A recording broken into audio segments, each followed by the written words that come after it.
AI मुझे कहता है चलो हम दुनिया का स्वरूप बदलते हैं, हम आदिम के बेटे हैं, हर मुश्किल को आसान बनाते हैं। एआई की सहायता से जीपीएस ड्रोन हम उड़ाते हैं, ऑपरेशन सिंदूर में आतंकी ठिकाने हम उड़ाते हैं। एआई को ताकत मान के इस क्रांतिकारी नई तकनीक को मिलके हम सब अपनाते हैं। सम्मानीय अध्यक्ष महोदय, यहाँ उपस्थित समस्त निर्णायक मंडल एवं मेरे पक्ष विपक्ष के सभी वक्ताओं को मैं नमस्कार करता हूँ। अध्यक्ष महोदय, आज इस सदन पटल पे हमें विषय दिया गया है कि एआई का बढ़ता प्रभाव समाज व राष्ट्रीय हित में नहीं है। अध्यक्ष महोदय, इस विषय के विपक्ष में मैं कुछ तर्क दूंगा तो इस बात को साबित करेंगे कि एआई का बढ़ता प्रचलन समाज व राष्ट्रीय हित में है। सम्मानीय अध्यक्ष महोदय, युवा हाथ में डिग्रियां लिए हुए दर दर की दफ्तर की ठोकरें खा रहा है, लेकिन एआई के माध्यम से नई स्किल सीख के भारत के अंदर रह के अमेरिका के सॉफ्टवेयर में रोजगार प्राप्त कर रहा है।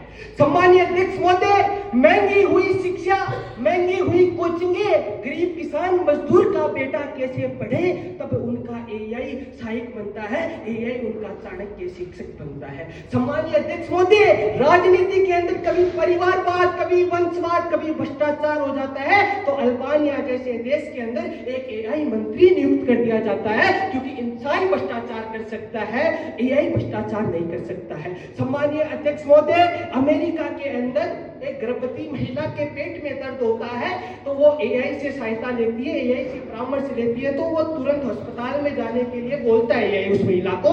तो वो महिला अस्पताल में जाती है तो डॉक्टर कहता है कि आप 2 मिनट भी लेट हो जाते तो ना आप बच पाते, ना आपका ये शिशु बच पाता। एआई जीवन देने का काम कर रहा है, एआई जीवन दान देने का काम कर रहा है। सम्मानीय अध्यक्ष महोदय, हमारे किसान जो अन्नदाता है, जो अन्न उगाते हैं, वो किसान कभी बारिश ना होने के कारण, कभी फसल की सही जानकारी ना होने के कारण, कभी मौसम की जानकारी ना होने के कारण आत्महत्या करने को मजबूर हो जाते हैं। वो किसान एआई के माध्यम से मौसम की सही जानकारी ले सकते हैं, कब अधिक वर्षा होगी, कब ओलावृष्टि होगी, उसके माध्यम से किसान की अच्छी फसल होती है। किसान को 30 गुना अधिक फायदा होता है और 20 गुना लागत कम किसान की होती है।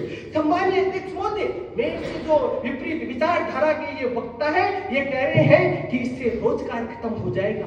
तब इस देश के अंदर पहली औद्योगिक क्रांति हुई थी, तब भी कहा गया था, ऐसी भ्रांतियां फैलाई गई थी कि रोजगार खत्म हो जाएंगे। जब इस देश के अंदर इंटरनेट आया, कंप्यूटर आए, तब भी भविष्यवाणियां की गई थी कि रोजगार खत्म हो जाएंगे, लेकिन ये भ्रांतियां गलत साबित हुई, रोजगार की पैदावार हुई थी। सम्मानीय अध्यक्ष महोदय, सनम हम तो डूबेंगे लेकिन तुमको भी साथ में लेके डूबेंगे, ऐसा भाव रखने वाले मेरे से विपरीत विचारधाराओं के वक्ताओं के चुटकुलों से, बेबुनियादी अतार्किक विचारों से बच के रहना है। हमें विषय की गहराइयों तक जाना है। सम्मानीय अध्यक्ष महोदय, यूनेस्को ने कहा है 2030 तक 250 मिलियन विद्यार्थी एआई शिक्षा के साथ जुड़ेंगे। अध्यक्ष महोदय, भारत जैसे देश के अंदर एआई जैसी तकनीक का सही दिशा में प्रयोग हो जाएगा तो ये विकसित भारत की ताकत बन सकती है, जो हम सबका सपना है। 2047 विकसित भारत। जय हिंद, जय भारत।